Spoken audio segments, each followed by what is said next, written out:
And a very good Saturday morning to you. It's Drivetime Radio, New York Vinnie here with you. And here this morning is actually in Plain, Washington. As you can see behind me, we are at the 2023 Northwest Overland Rally.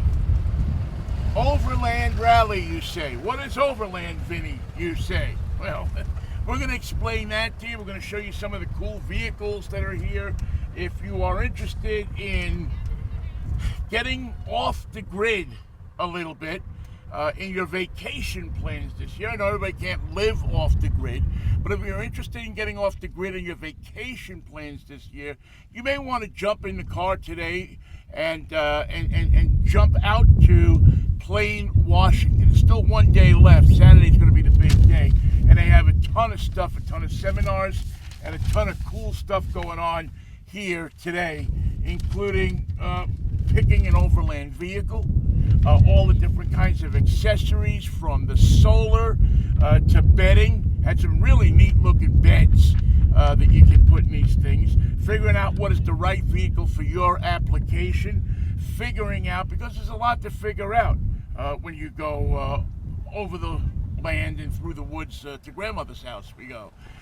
There's a lot that goes on in the overlanding situation. You can do it with a vehicle, you can do it with a trailer, you can do it with an old van, you can do it with a pickup truck, you can do it with something that you put on top of your van or your pickup truck. You can sleep in the bed. There's all different kinds of options for those of you who want to, again, not just go into a trailer place and buy a fifth wheel and jump in the back of that and do it luxury style. This is a little more gritty. This is a little more of back to the earth, back to the woods type of thing. You leave a small footprint. You bring your stuff with you. You take your stuff back out. It's that kind of thing. It's more, I would think, maybe more environmentally conscious than RVing. I don't think the investment is as much if you're going new in these vehicles, although I got to tell you, I've seen some vehicles here that look like they have phenomenal price tags, made out of all different kinds of materials, with kitchens, with outdoor kitchens, with sinks, with beds. We might even see one with a hot tub somewhere around here.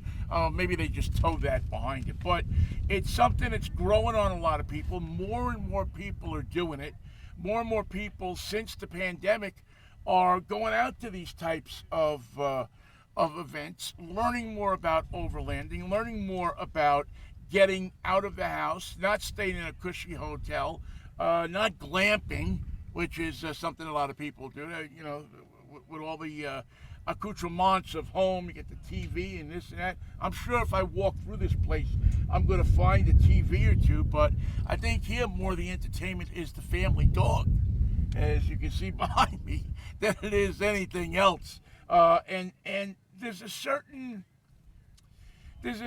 type of togetherness, of community that goes on around this event, where you see kids and parents and adults and single people and all kinds of different people coming together at a campfire at night, learning more about what this is and what it's about, and also doing some of the things that maybe gets lost in our society a little bit these days, and communing with each other, talking to each other, and learning more about something that not everybody's doing.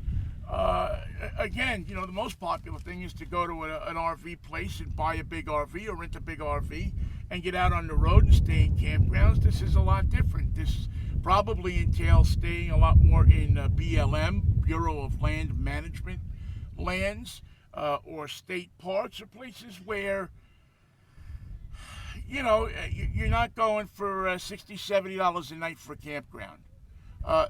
I get my knowledge of this really mostly from YouTube. I watch a lot of the YouTube campers and glampers and overland people, and it's such a fascinating world to me because there's so much freedom in it. There's so much, as you'll see as we pop along, there's so many people who are freed up by this, not only to go to a place like this, but to go off-road, to get off the beaten path, to go places where you don't normally go. You wouldn't pull a 25 or 30-foot trailer. You just take your 4Runner or your a very popular vehicle here seems to be the Land Rover or Jeep, and take that vehicle. Here we see one of those mini Delicas from Mitsubishi that has become so popular in this particular area of camping. But as you look at all the different kinds of vehicles, not a lot of big trailers, smaller contained vehicles that will get you through muck and mire. And if you want to go through muck and mire, there's a lot of people around here who are willing to teach you how to do that. And we will talk to somebody who will explain a little bit more about that as we go along. But if you bring your vehicle out, there's a lot of different. Here we see, look at this thing, this old fire truck here, the Unimog, is one of the stars of the show. I mean, people have been coming by and looking at this thing all day, all Friday. It truly is one of the big stars of the show. And they have a course set up here, an off-road course that you can come and bring your vehicle. We're taking a look at it now and go through the off-road course. There's instructors here to teach you some of the finer points of going off-road. And again, it's a good, solid family and family dog event that people can come and hang out and have a good time and learn a little something about what overlanding is and what it is to be part of this growing community. All right, while we're here this morning, we would be remiss if we did not say good morning to our good friend, our producer, and the man who is actually out here with me today, Nathan. Nathan, how are you this morning? Good morning, Vinnie. Pleasure to be along on the ride with you. Oh, it's a pleasure to have you, Pally. What do you think about all of this? Is this something that interests you, Nathan, at all? Well, we're still setting up here. This is the first day. It's kind of the setup day, if you would. But later on, they just got so much going on. I'm looking at the event, and it's just like every hour there's something else going on. If you come down here on a Friday, Saturday, or Sunday, heck, you can even bring your mountain bike if you're into that. They'll do some trail riding, but you'll learn a lot about off-road riding and really what it's like to take a repurposed factory SUV or truck and slap a camper on it or anything else that's not typical from RV lifestyle and going out into the wilderness and just having a good time with you and whoever's along with you and spending it in nature. Like here in Plain, Washington, just a perfect place to go overlanding. They couldn't have picked a better spot. Yeah, I mean, you got mountains here and the green and a community of people that love doing this and feel like this is a great place to go and to talk to each other about the finer points of this. And, the interesting thing is, you say, oh, well, I don't have $150,000 to spend on a vehicle and on equipment. Well, I'll tell you what, there are people here with homemade rigs. There are people here with $100,000 Land Rovers. There's people here with old Land Cruisers, Toyota Land Cruisers. There's a little bit of everything here. So I don't think it's a matter of how much money you have. It's a matter of how creative you want to get, how much you can put into building one of these. Because a lot of these people here are building these things out themselves, or they have people here that, you can go to them with a plan and a budget, and they'll build something for you. So it's definitely an interesting part of this phenomenon that we see sweeping across the nation of people wanting to not stay in just hotels, to have experiences as opposed to just going on a vacation and lying on the beach somewhere. It's nothing says you can't lie on a beach with one of these things. Or pull up to a beach or go down to Baja, California, something like that. A lot of people do that, but people also go from Baja all the way up to Alaska and, do the Alcan Highway. So there's lots of neat stuff around that. Now, Nathan, is there a question you want to ask me this week? Absolutely, Vinny. Gotta get it. Even though if I'm not in the studio to push the button, I'm just gonna ask you, yo, Vinny, what are you driving this week? What am I driving this week? Nathan, I thought you'd never ask. All right, this week we are driving the 2023 Ford Maverick Hybrid. Now, if you remember a few months ago, we had the Ford Maverick, and I loved this thing. It's a small truck. Ford is kind of leading the way here. Well, actually, it was Hyundai that kind of led the way with the Santa Cruz. But Ford came out with the Maverick, and it's a wild hit, probably beyond their wildest expectations. You have to wait 6 months to get one. But they came out with a hybrid version that the other one was good on gas, and I think 25 or 30 miles per gallon. The hybrid is even going to be better than that. And it carries all of the attributes of the Maverick that we talked about the last time. Spacious, recycled materials inside, nooks and crannies and places to put all different kinds of your tools and your drinks and everything like that. It's a rolling picnic basket in some ways. Go figure. But the Maverick Hybrid is, I think, going to be another hit for Ford. And we get a chance to have fun with that this week. Take it out, ride it around a little bit, take it out and show it to the people here at the Northwest Overland Rally. And so far, it seems to be a really big hit among people. Everybody looks and they haven't seen a lot of these. We're in a world of Toyotas and Jeeps and Land Rovers, so it's nice for them to see something different as well and see something that they haven't seen before. So that's what I'm driving this week, the 2023 Ford Maverick Hybrid pickup truck, Ford's new small truck that, listen, it's a hit. Toyota's coming out with one. Dodge Ram is going to have one before too long. So the small truck, the small manageable urban parkable pickup truck is being revived, and in a big way with Ford really leading the way. Okay, we'll take a quick break here. When we come back, we're going to learn a little bit. We're going to take a look at one of the coolest vehicles here.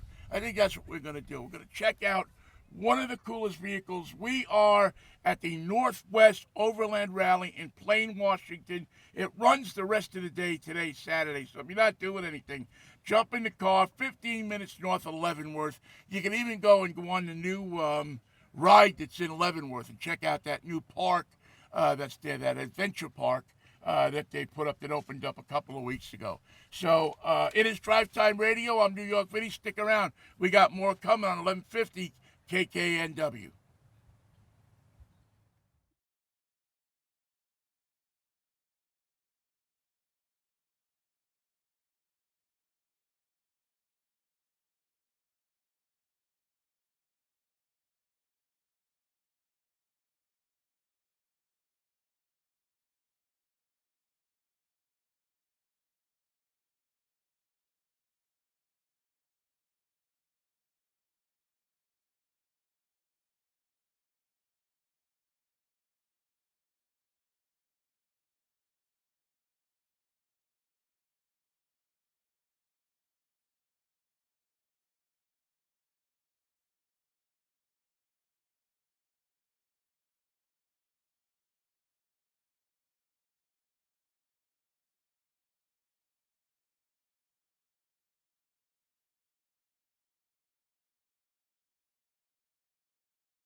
All right, back with you here on Drive Time Radio. We are live at the 2023 Northwest Overland Rally in Plain, Washington, just north of Leavenworth. This Saturday, you got nothing to do. Come on up, go out, get in the car, take the kids, come up here, and you'll learn a little bit about overlanding, about trekking, about getting off the beaten path, getting off-road, and seeing a little bit of the world that you don't see every day. We get a chance now to talk to it. In driving around here, I was looking around at these vehicles and saying, man, there's some cool vehicles around here, but the two coolest was this Mercedes behind me on this side, and what does it say?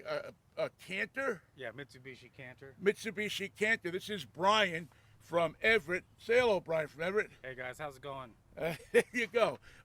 Brian, you have a business that sells these vehicles. Like, these appear to be old Japanese or Korean fire trucks.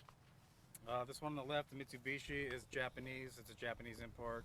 We call it JDM, Japanese Domestic Market. Yeah. And this one started life in Japan as a portable pump truck. We removed the pumping, apparatus and got it kitted for some overland adventure. And the one behind me is a Unimog, which seems to be like the hot vehicle in overlanding, in off-road, get away from it all, kind of camping and seeing the world. Yeah, the Unimogs are pretty capable. They've got pretty robust drivetrain. They've got stock 41-inch tires. They've got portal axles. They've got locking differentials. 8 speeds forward, 8 speeds reverse. Wow. Yeah, we only use about half of those driving around town. Yeah. So but the thing about that is you'll pull a tree stump out of the earth with it, right? I mean, it's so low geared. I would think that you could do just about anything with this and go anywhere up to the top of a mountain if you want. Very true. Yeah, this weighs 12,300 pounds, and it will pull a stump. What is I see these now for sale up along Aurora. You have them for sale. What is the attraction? What kind of person buys one of these things?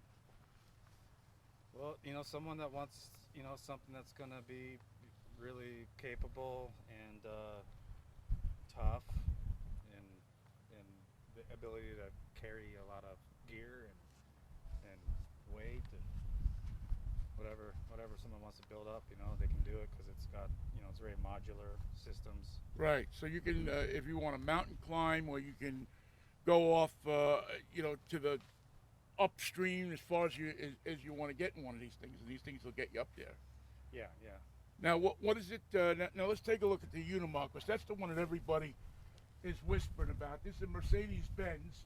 I'm thinking diesel fuel. Yeah, diesel. It's got an inline 6 turbo diesel. It's a 5.7 OM356 is the name of the engine. Yeah. And originally it was a Swedish fire truck. So you're looking at the fire box here. That was built for Swedish fire crew. And we got the roll-ups here for whatever they had in here. Yeah. Now we got some gear. We got some camping gear. Pop that over if you want. Not much in that one. There was a generator there in the past. We've got some ladders here. Oh, so you're all set here. I mean, you can load this stuff up with your camping gear. Probably sleep on the top, right? Yeah, it's a pretty big flat platform up there. I've done that. I've slept up there.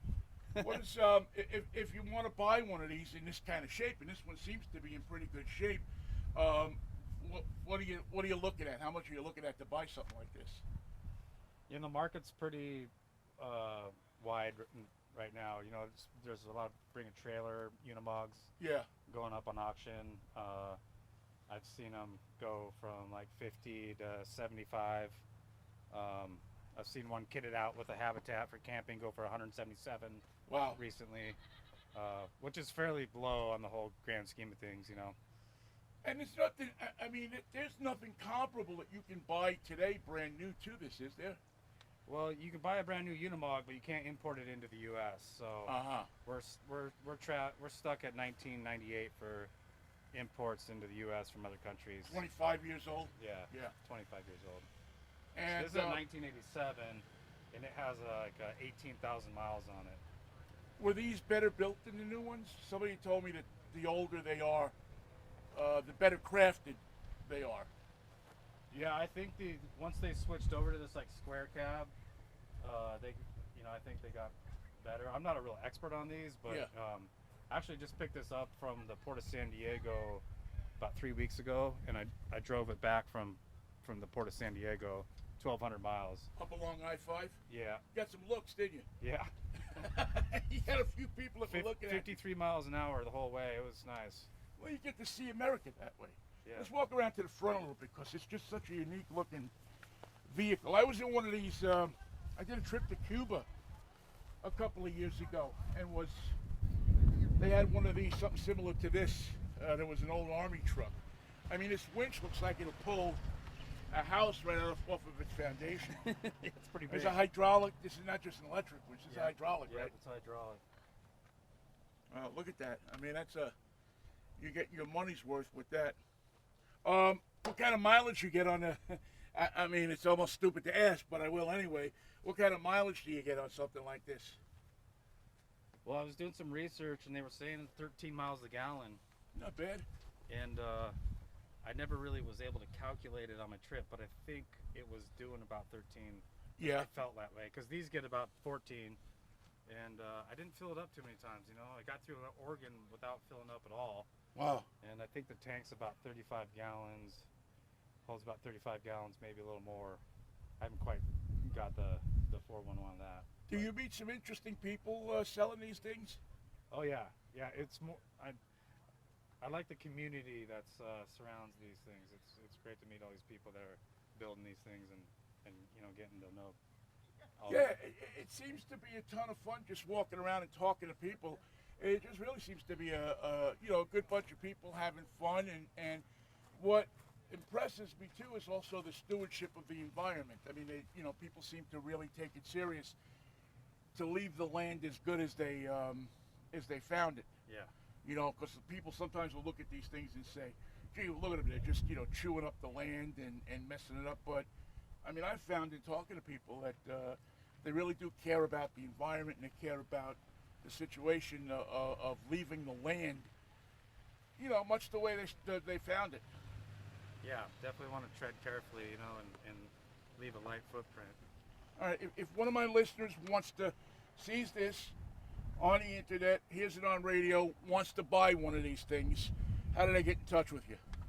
I got a website. It's jdmoffroad.com, and we have a car lot. We're a dealership up in Everett, and they can reach out to us online. We have, they can submit a form online, or they can give us a call or come up, visit us. And they'll find you.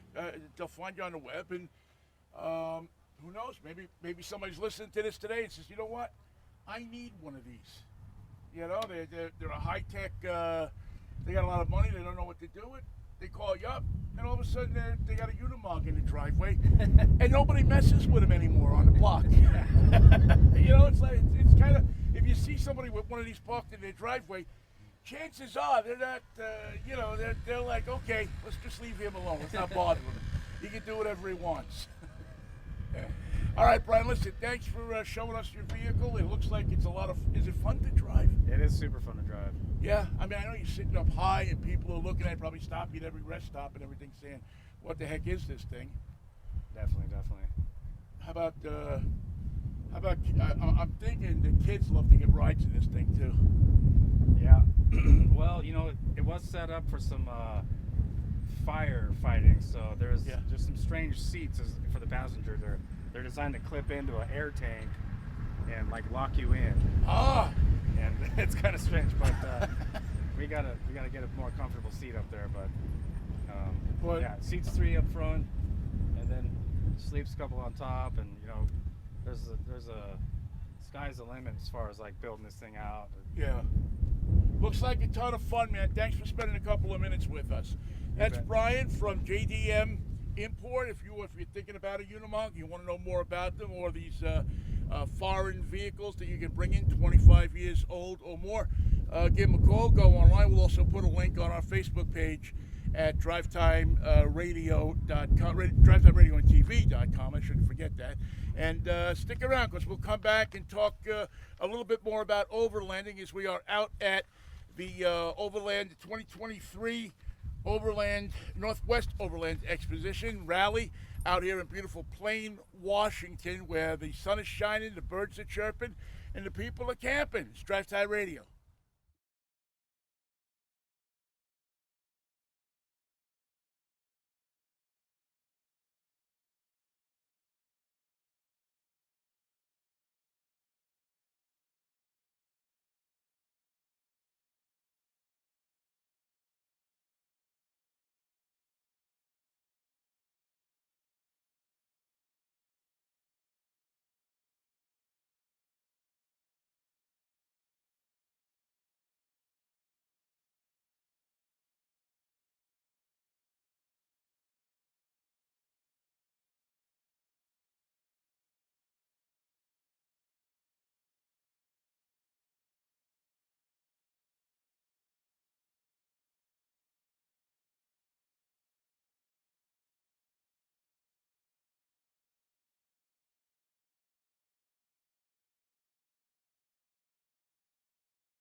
just like louder, because this is really loud. Okay, do me a favor. Tell me your name. Nikki Panic. Nikki Panic? Yes. And I'm Chris. Okay, anytime you're All ready. right. Round 2.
I don't know that song. So, take it away. Thank you.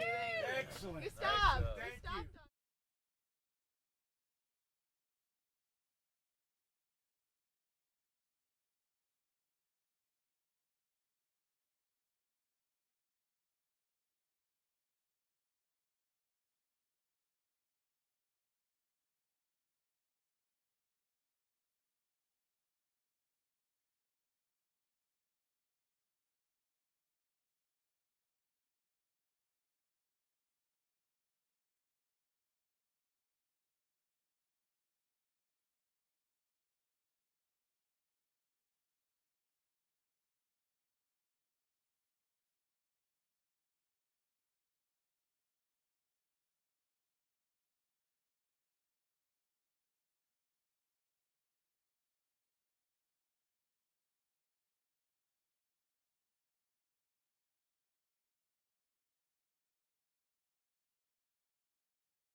All right, back here on Drivetime Radio, New York, Vinnie with you as we are live at the 2023 Northwest Overland Rally. Once again, you're listening to this on Saturday morning. If you're not doing anything, load the kids up in the car and the wife and come on out to beautiful Plain, Washington, which is about 15 minutes north of Leavenworth, so you can go check out the new adventure park there and then come up and take a look at the adventure that doesn't happen in a park. It happens all over the United States and Canada and in Baja, Mexico and South America and all over the place. That is overlanding. Chris Walker is with us, who is an overland instructor Chris, how are you? I'm great. Nice to meet you, Vinnie. Good. Chris, tell me, first of all, tell me the name of your school, so if people want to learn more about this, they can find it. So I own a school in Canada known as Overland Training Canada. Yeah. And we're an off-road training school that works with recreational drivers, style folks, and then a major part of the business is industry, so oil and gas, mines, forestry, that kind of stuff. Driving their 4x4 vehicles into whatever situation they need to drive in. Right, because especially up there in Alberta, in the oil Exactly. country up there, Yeah. I mean, it's not a road going down every oil field and everything. You have to pretty much drive one of these things in and camp, and Exactly. and you teach people how to do that. Now, what is, for people who are listening to this the first time, what is overlanding? What's the definition? If I say I want to get involved in overlanding, what am I doing? There's several. I mean, you could almost say it's car camping, but I think it's a bit more than that. Yeah. It's people who have 4x4s of any variety of levels, straight from a vehicle manufacturer, to people who love modifying them to make them more capable, more off-road based, and it's people who want to use their vehicles to go driving into the amazing wilderness across the world. I mean, especially here in North America, and see great places, do fun things, and camp in the wilderness. Now, it would seem to me that you need a better skill set than the guy coming down I-5 driving back and forth 3 or 4 miles to work every day.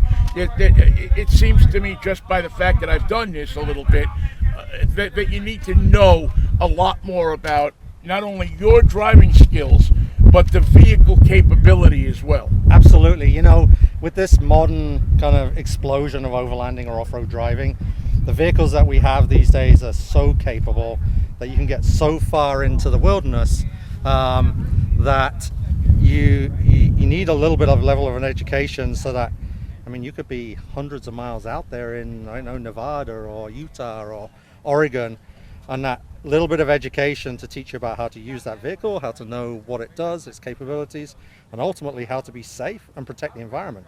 I mean, when we drive on the I-5, just say locally as a highway, that's engineered for millions of people to drive up and down it.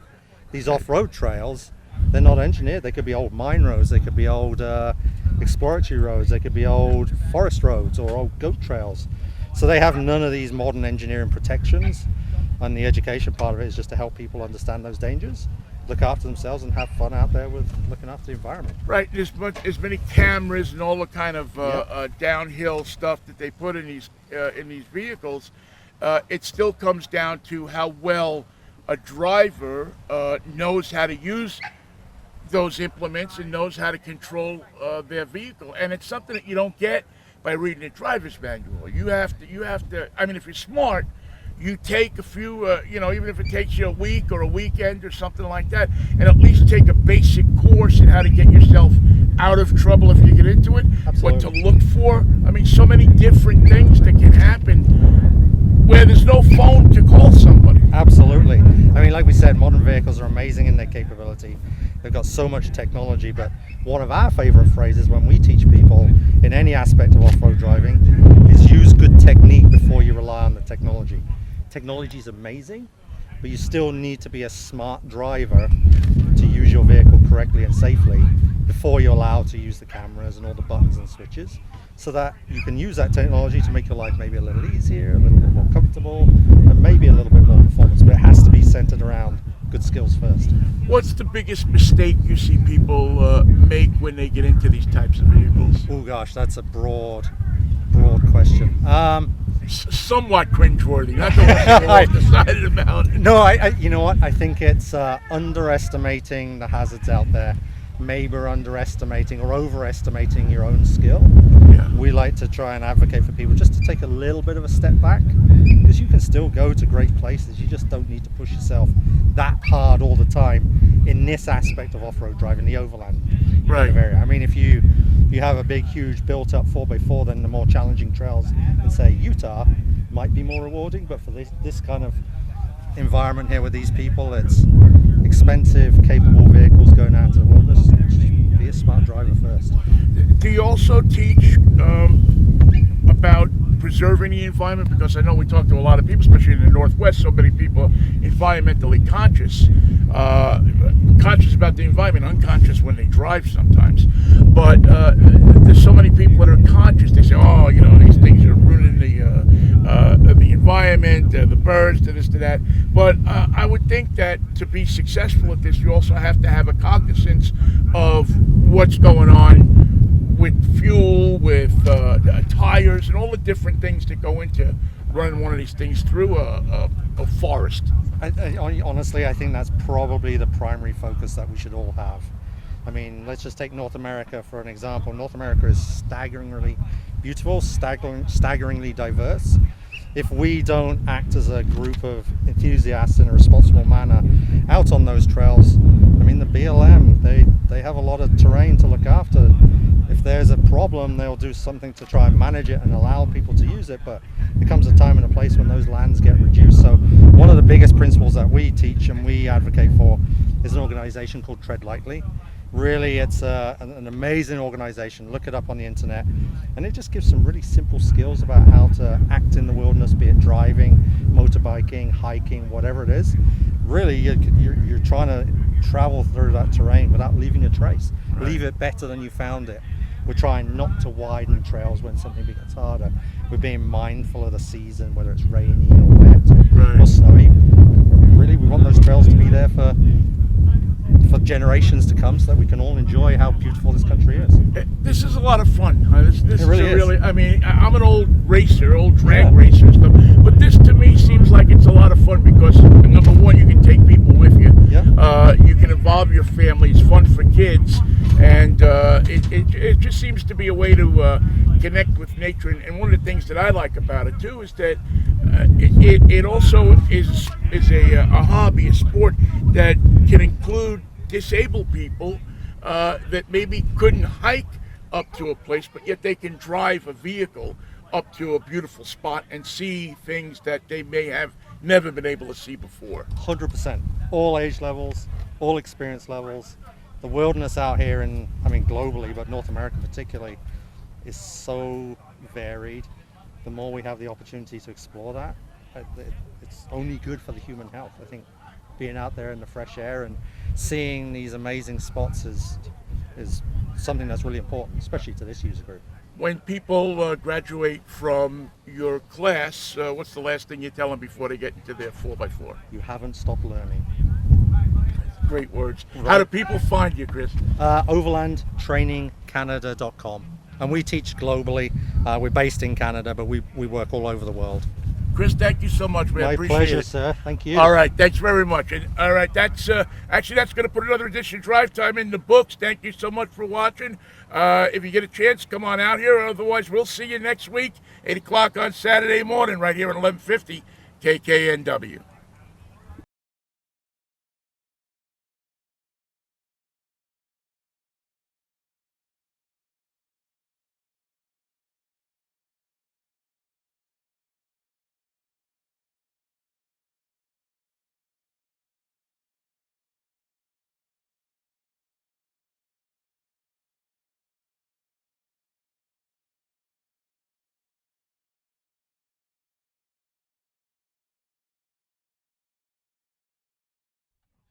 B-roll.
Like oval kitchens here, and you got stuff that lives back road, 4-wheel drive training.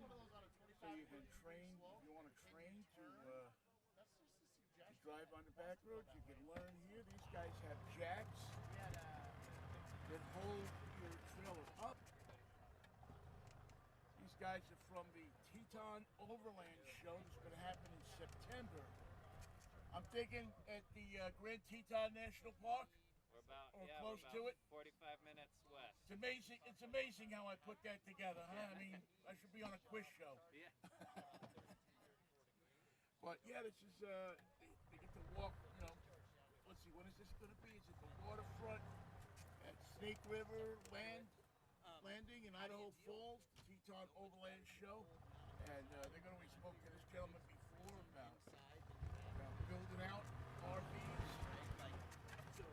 And we have people here with energy, anytime, anywhere.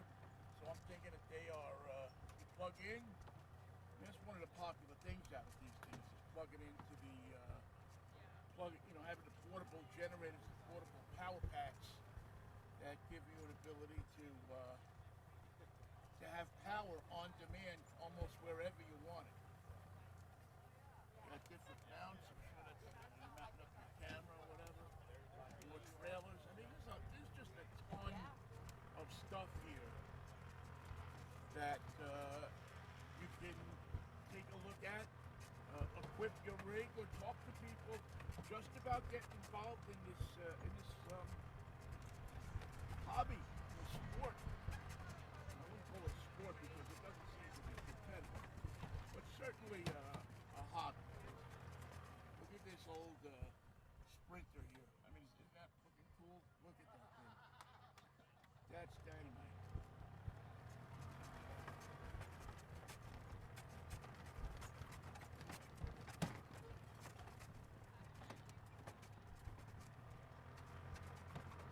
You just get a lot of lights. I'm a light guy, so we have people here that sell lights. Because if you're going to go off-road at night, you need lights. I mean, if there's anything I've learned in life is you need lights to see where you're going.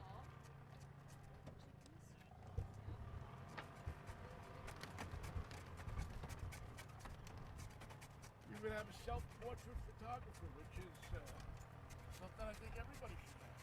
Nathan, have you ever thought about doing a self-portrait of yourself? It's pretty easy when you got long arms. Yeah, you could just put the thing You don't around even need a you. selfie stick.